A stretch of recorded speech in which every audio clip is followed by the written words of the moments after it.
première fois depuis sa création, le GEC donne la parole aux voyageurs hors du corps. Ce témoignage est le premier d'une série d'interviews et c'est Lily, 19 ans, une voyageuse, qui ouvre le bal. Depuis 2020, Lily vit des sorties hors du corps déclenchées par des paralysies du sommeil. Ce phénomène l'a amenée à s'intéresser aux travaux de plusieurs expérienceurs tels que Marc Auburn ou Pierre-Emmanuel. À ce jour, elle a réalisé une cinquantaine de sorties et elle vient d'ouvrir son propre blog à ce sujet. Lily, comment le phénomène est-il apparu dans ta vie? J'étais au lycée, en classe de première, et à cette époque, mon rythme scolaire était très dense. Je dormais peu et ma qualité de sommeil n'était pas bonne.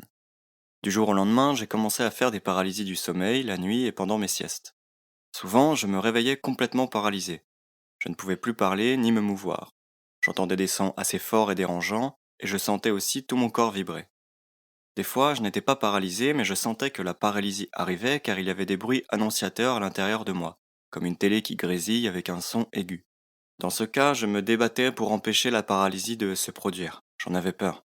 Je ne comprenais pas ce qui m'arrivait et je paniquais intérieurement.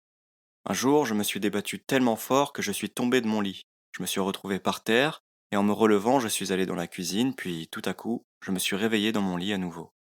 Cette expérience s'est reproduite plusieurs fois. C'était troublant parce que j'étais persuadé que je me levais avec mon corps physique, alors que je me réveillais toujours dans mon lit quelques secondes après. J'ai fait des recherches, je suis tombé sur des articles de Doctissimo, puis des forums avec des témoignages de personnes vivant des paralysies du sommeil suivies de sorties hors du corps. En me reconnaissant dans ces témoignages, je me suis tout de suite demandé, peut-être que moi aussi je vis des sorties hors du corps.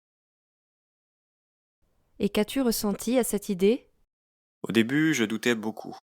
Pourtant, quand ça m'arrivait, je ne pouvais pas nier mon expérience. J'étais certaine que ce n'était pas un rêve. Quand je me déplaçais suite à une paralysie, c'était si réaliste que j'avais l'impression de me déplacer avec mon corps physique. C'était difficile pour moi car je ne savais pas à qui en parler. Par moments, je me disais que j'étais folle ou que j'étais atteinte d'une pathologie mentale très rare dont je n'avais jamais entendu parler. Je me sentais isolé. J'aurais aimé rencontrer des gens vivant des choses similaires et qu'on me dise que je suis normal et que je ne suis pas malade. Comment es-tu sortie de ces difficultés? Les choses se sont dénouées graduellement, à force de faire des recherches.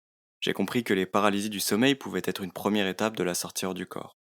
Mais je restais méfiante car mon passif avec la religion m'a poussé à me méfier des systèmes de croyance. J'ai eu une prise de conscience en regardant des interviews de Mark O'Byrne, puis j'ai lu son livre 0,001%, l'expérience de la réalité, et ça m'a mis une claque. Les explications qu'il donnait sur les phénomènes de conscience m'ont rassuré parce que son discours était clair, précis et rationnel.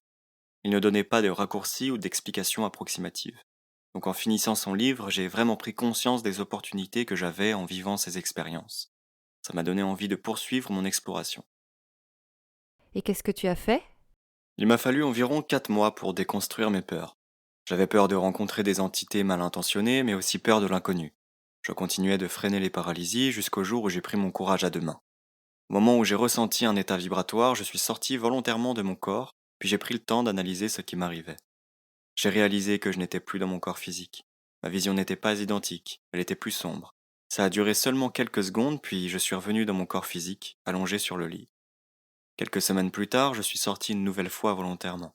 Cette fois, j'ai reçu de l'aide. C'était pendant une sieste, je venais de méditer. Tout à coup, j'ai senti un état vibratoire. J'ai entendu des voix féminines me parler, comme s'il y avait deux êtres de chaque côté de mon lit.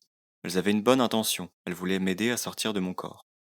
Je suis sorti naturellement, et je me suis juste levé de mon lit, et j'ai commencé à marcher. Je ne voyais presque rien, mais j'ai vu mes mains. Elles étaient transparentes et bleutées.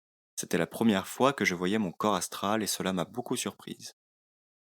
J'ai essayé d'ouvrir les yeux pour voir les deux êtres qui étaient dans ma chambre, mais ce sont mes yeux physiques qui se sont ouverts. Je suis revenu en un instant dans mon corps physique. Donc depuis ce moment-là, tu pratiques régulièrement la sortie hors du corps. Oui, et j'ai appris à maîtriser le phénomène avec mon intention. Au départ, j'attendais les paralysies pour sortir, puis j'ai appris à les provoquer. Au fil de semaines, mes expériences sont devenues de plus en plus longues et je suis allé de plus en plus loin avec mon corps astral. À l'intérieur du corps astral, je me sentais souvent plus légère. Je pouvais traverser les objets, ressentir la texture de ce que je traversais, et ma pensée était plus rapide, moins encombrée. Au début, je marchais, puis j'ai réalisé que je pouvais voler en me jetant d'une véranda. J'ai remarqué que mon rapport à ma personnalité était aussi différent, ainsi que mon comportement, mes idées et mes centres d'intérêt. En sortir du corps, mes propres réactions me surprennent parfois, car elles sont différentes de celles que je pourrais avoir dans mon corps physique. Et comment a évolué ta pratique? Au début, j'utilisais beaucoup mes expériences pour explorer l'espace, essayer d'aller sur la Lune, observer la Terre. Assez récemment, j'ai commencé à découvrir d'autres mondes, peut-être d'autres réalités ou dimensions. Généralement, ces lieux ressemblent à la Terre, mais je ne sais pas où ils se situent. J'y ai rencontré des êtres qui avaient un physique d'être humain avec qui j'ai interagi.